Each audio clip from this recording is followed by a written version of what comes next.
Tuhan Yesus sangat baik buat kita semua, saudara.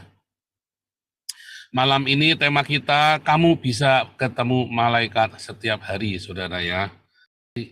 Makanya nggak bisa ketemu malaikat orang-orang seperti ini. Orang-orang seperti ini ketemunya ya sama dogma gereja, ketemunya sama liturgi. Nah, tapi kalau Anda meninggalkan semua dogma gereja, Anda masuk fokus dengan mengasihi, mengampuni, memberkati, hidup bersaja, Anda akan ketemu malaikatmu setiap hari. Serius, Anda akan ketemu malaikatmu hari ini, kita mau belajar itu. Kalau ditanya tadi ada yang bilang Papa Yesus gundul peang, saudara. Papa Yesus, Papa Yahweh, itu tuh bikin saya itu kupingnya itu langsung tiba-tiba gatel, saudara, kalau dengar bilang Papa Yesus sama Papa Yahweh, ya. Papa Yesus, sejak kapan Yesus punya anak, saudara? Sejak kapan kamu disebut anak-anak Yesus? Di Alkitab tidak ada kamu disebut anak-anak Yesus, saudara.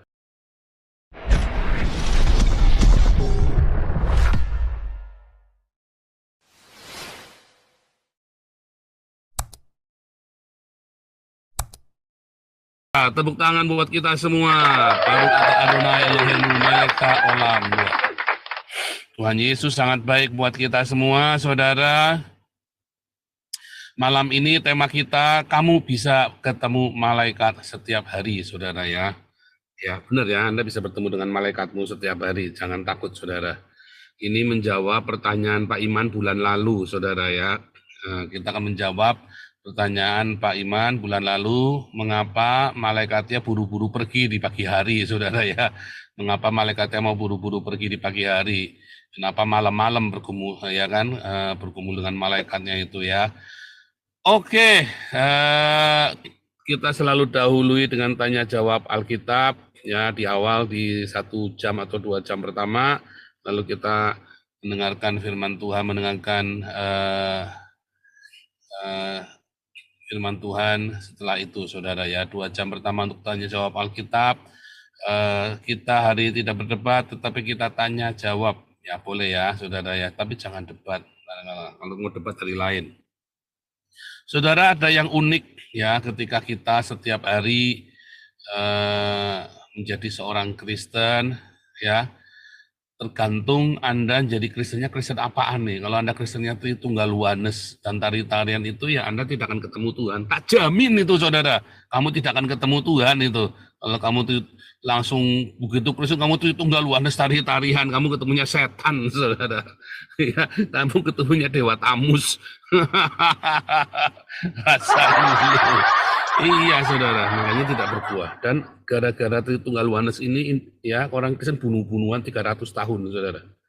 Ya, 300 tahun bunuh-bunuhan gara-gara Tritunggaluanes. Jadi Anda Kristen yang Tritunggaluanes, tak jamin Anda masuk neraka. Tak jamin kamu masuk neraka, saudara. Saudara, karena sudah pengalaman orang Kristen 300 tahun bunuh-bunuhan gara-gara masalah Tritunggaluanes ini, saudara. Ya, gara-gara dogma-dogma yang seperti yang nggak berguna ini bikin kamu masuk neraka, saudara. Tetapi orang Kristen yang hidupnya berdiakonia, hidupnya bersaksi, hidupnya menjadi berkat, itulah Kristen yang di awal kisah para rasul sampai dengan Kristen ya berkembang menguasai 2/3 dunia. Ya, gara-gara Kristen yang kisah para rasul yang berdiakonia dan bersaksi hidupnya, saudara. Bukan yang Tritunggaluanes. Kalau Anda lihat di Alkitab, tidak pernah ada perdebatan Tritunggaluanes. Di tahun 100, dari mulai zamannya Justin Martir, sampai dengan perdebatan-perdebatan dengan orang Yahudi, tidak ada dibahas Tritunggaluanes, saudara. Kemudian tiba-tiba Athanasius mulai ya menggugat orang Yahudi dengan Tritunggaluanes. Mampus dah saat itu Kristen nyungsep, saudara. Ya, tahun 600 tahun 700 itu paling parah, ya. Tahun 800 Islam mulai merebak, negara-negara Kristen dikalahkan sama Islam. Kenapa, saudara? Karena korup para biskupnya itu. Kalau kamu tidak ikut doktrin gereja, ya didoktrin dan Anda dipaksa membayar sejumlah uang kepada gereja. 10%, mendingan jadi Islam cuma 2,5%, saudara. Ya kan, pajaknya 2,5% jadi Islam. Kalau jadi Kristen 10%, saudara. Ngeri, saudara. Wah, saat itulah, saudara, kamu dipalak sama gereja, kamu ditipu sama gereja, dan mulai orang-orang Kristen mulai meninggalkan gereja. Karena apa, saudara? Karena di palaknya 10% ditakut-takutin, saudara ya. Kalau kamu bidat, kamu nanti akan ini dihukum oleh Tuhan, tapi yang datang nanti pasukan salib, saudara. Tahun 1200 itu paling parah itu ya. Ketika pasukan salib itu bubar, mereka pulang ke Perancis, yang dibunuh adalah orang Kristen dan orang Yahudi, saudara. Ya, itu gara-gara Tritunggal Oneness semacam itu, saudara. Kalau kamu tetap tinggal di dalam Tritunggal Oneness, kamu masih mau bangga dan Anda ikutin para debaters Tritunggal Oneness, kamu tanpa sadar kamu masuk neraka bareng-bareng mereka, saudara. Tak jamin itu, saudara. Tak jamin. Ya, tak jamin itu, saudara. Tak jamin Anda masuk neraka bareng-bareng Tritunggal Oneness ini. Anda tak ketemu Tuhan, Anda ketemunya Tritunggal sama Oneness, sama dewa-dewanya mereka, sama ya setan-setan yang mereka sembah itu. Ya, keangkuhan hidup, keiko. Nah, akhirnya orang-orang Tritunggal Oneness itu isinya kasus semua, saudara. Mau Tritunggal Oneness dua-duanya sama, isinya kasus semua. Ruwet semua, saudara. Pendeta ada yang cerai, ada yang, aduh, seruwet pokoknya, saudara ya.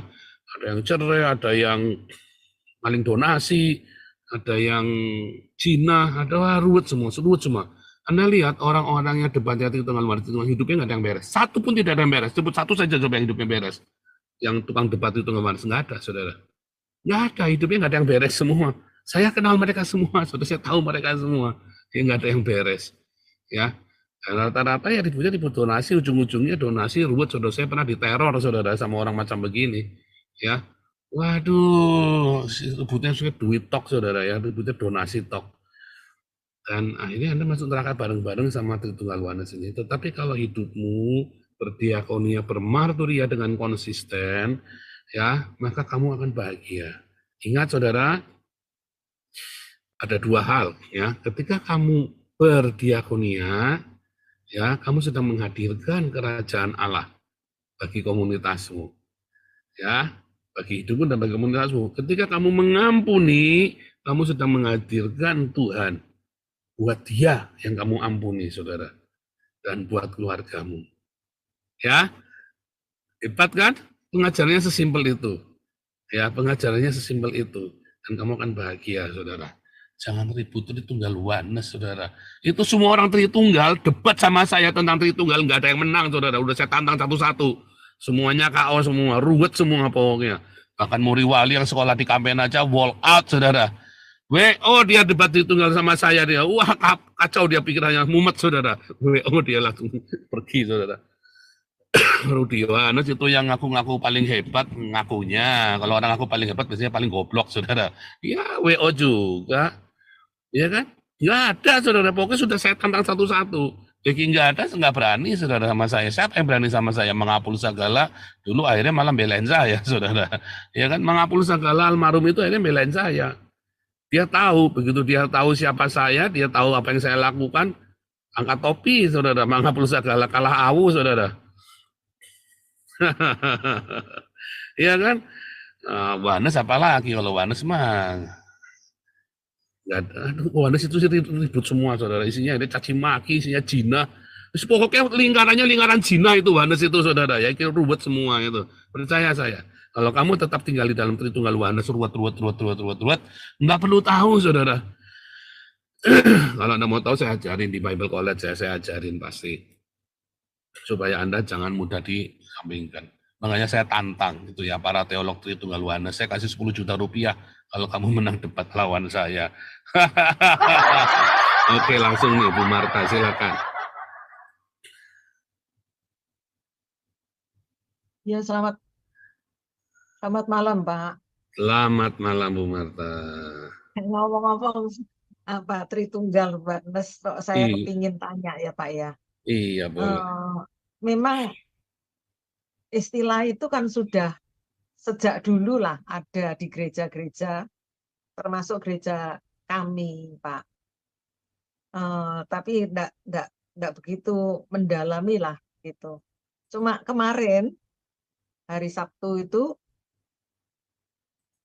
di tempat saya di sini kan ada anak muda itu dia minta waktu untuk 1 bulan itu 1 kali mengisi itu, tapi dia mengetik semuanya itu dan saya suruh koreksi gitu, Pak.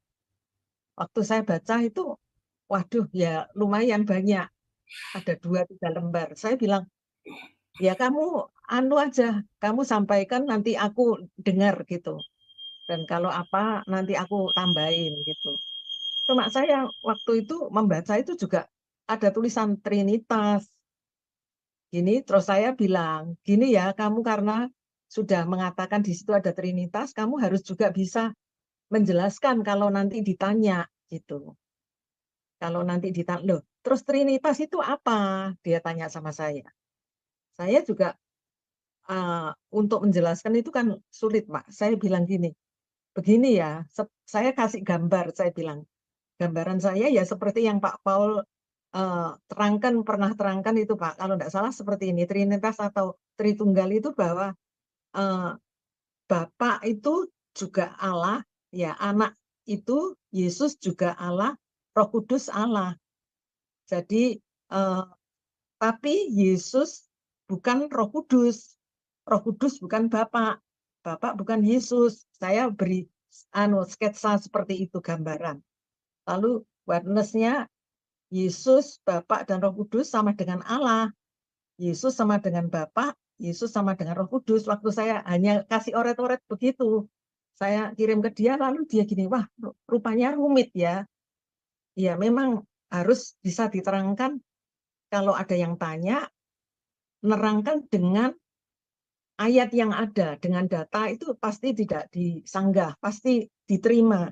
Tetapi kalau kita tidak bisa menjelaskan, jangan, saya bilang gitu. Akhirnya terus dirubah menjadi orang muda siap berproses begitu. Jadi itu tidak. Untuk sekarang pertanyaan saya seperti ini, Pak. Ya mungkin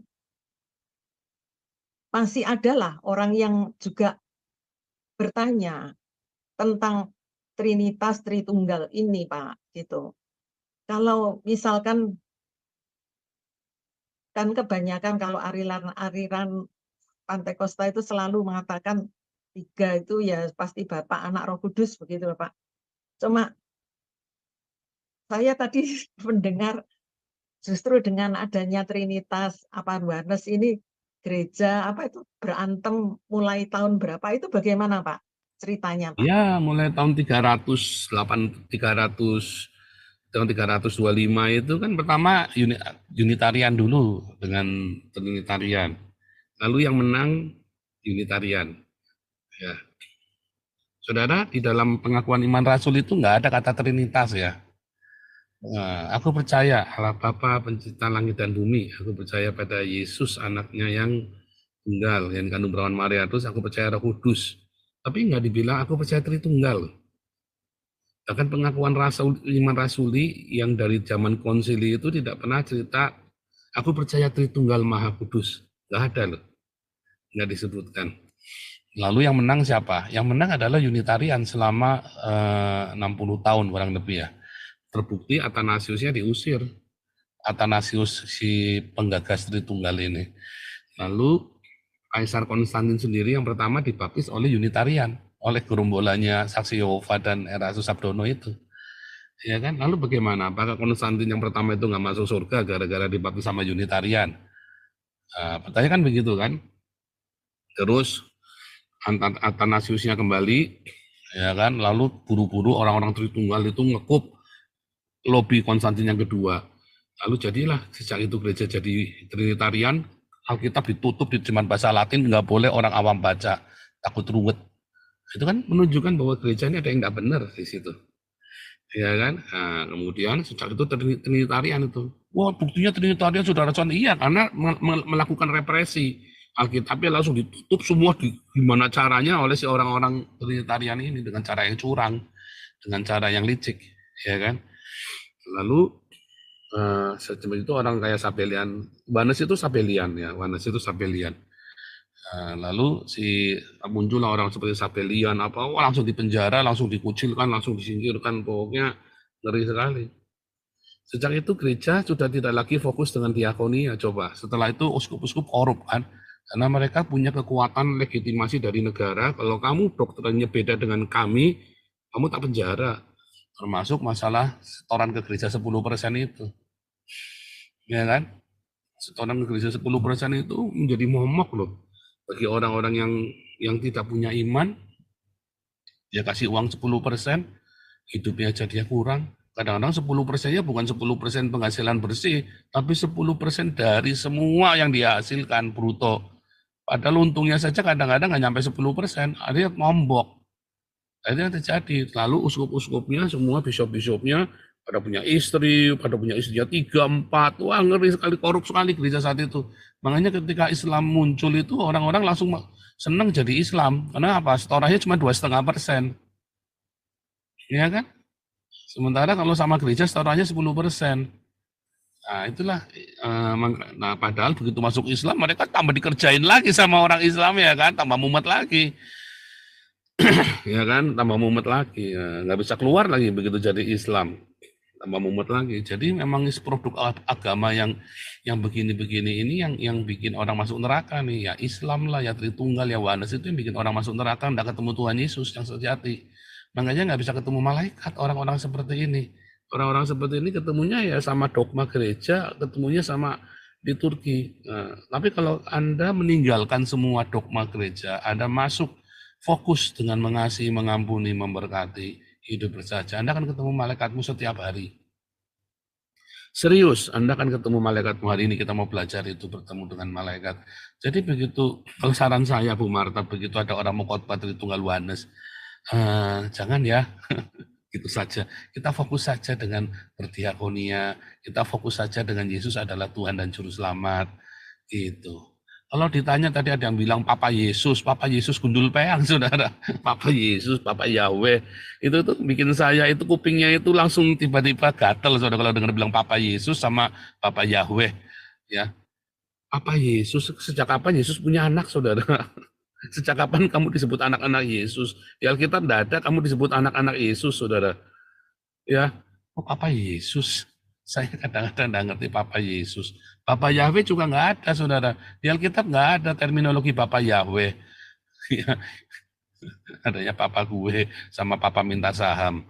Maaf saudara ya, Anda coba tanggalkan semua yang romantisme yang begitu, yang itu tuh hanya delusi agama. Dan kamu yang sering bilang Papa Yesus itu, Anda doamu tidak lebih ampuh daripada doanya saya, saudara. Bukan sombong, saudara. Sombong, iya, katanya sombong, memang sombong, tapi gimana? Memang benar kok. Ya, yang paling benar cuma Nabi 26. Memang iya, makanya saya kan disebut Nabi 26, karena paling benar. Dasar. Ya bukan begitu. Intinya, lepaskanlah dirimu dari segala macam dogma. Usah sok-sokan Papa Yesus, Papa Yahweh, jadi aneh, saudara. Sejak kapan Yesus punya anak? Nanti kamu disekak sama orang Islam, sejak kapan Yesus punya anak? Di Alkitab pun nggak pernah disebut, saudara, Yesus punya anak, ya kan? Murid-muridnya juga nggak pernah bilang Papa Yesus. Murid-murid Yesus aja nggak pernah bilang Papa Yesus, kamu sok minter. Kenapa nggak bilang Kong Yesus? Yang benar adalah Kong Yesus, saudara. Kamu tuh yang benar doanya bukan Papa Yesus, tapi Engkong Yesus, ya kan? Yang benar itu orang Cina kalau manggil itu tikong, ya, tikong kongco, manggilnya begitu kalau sama Tuhan. Ya karena dia lanjut usianya. Nah, itu malah benar, orang Cina itu malah ngajari benar itu orang-orang Konghucu itu manggilnya ya, sembah sama tikong kongco, maksudnya yang punya langit dan bumi, saudara, yang menciptakan langit dan bumi, tikong kongco, yang lanjut usianya. Bagus ya itu ya.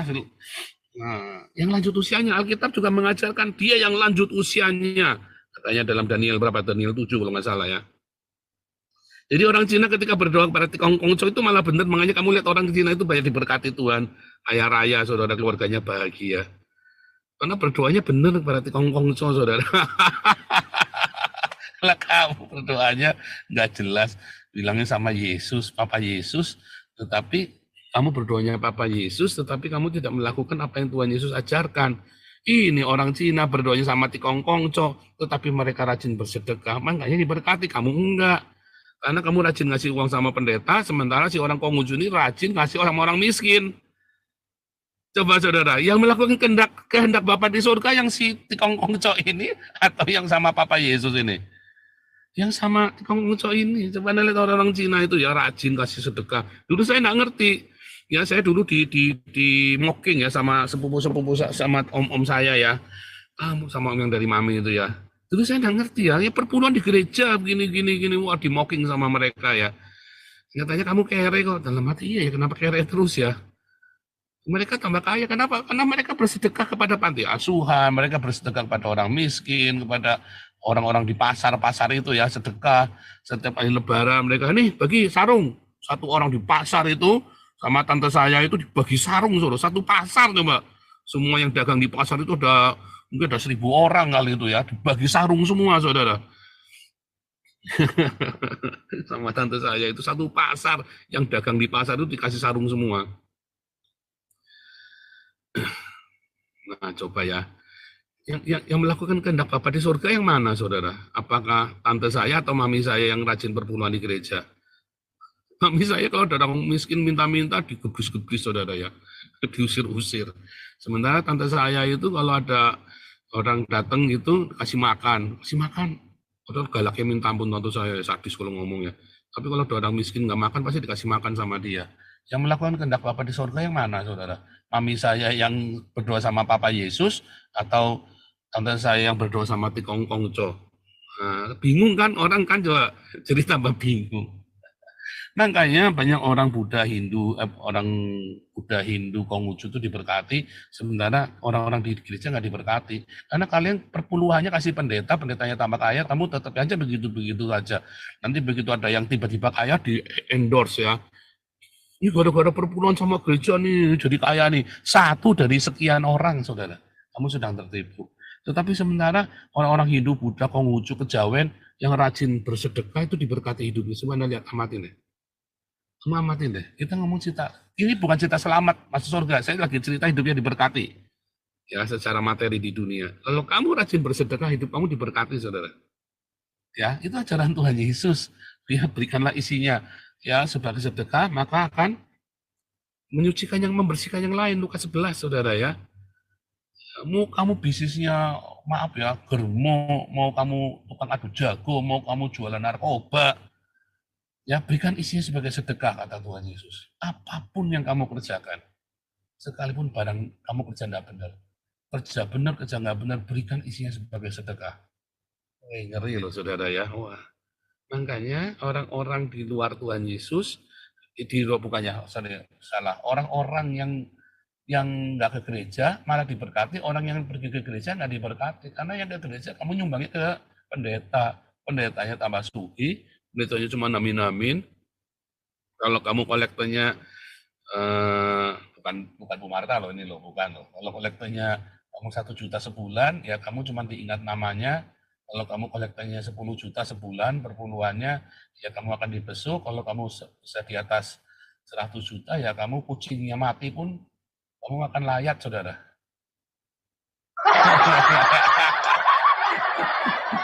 Ngeri ya, saudara. Kucingnya kawin pun kamu datang ikut pemberkatan. Nah, jadi mendingan kalau sudah cita Tritunggal Oneness, sebaiknya kamu jangan fokus dengan Tritunggal Oneness, tapi fokuslah dengan bermarturia dan berdiakonia tentang pengampunan. Gitu, Bu Marta.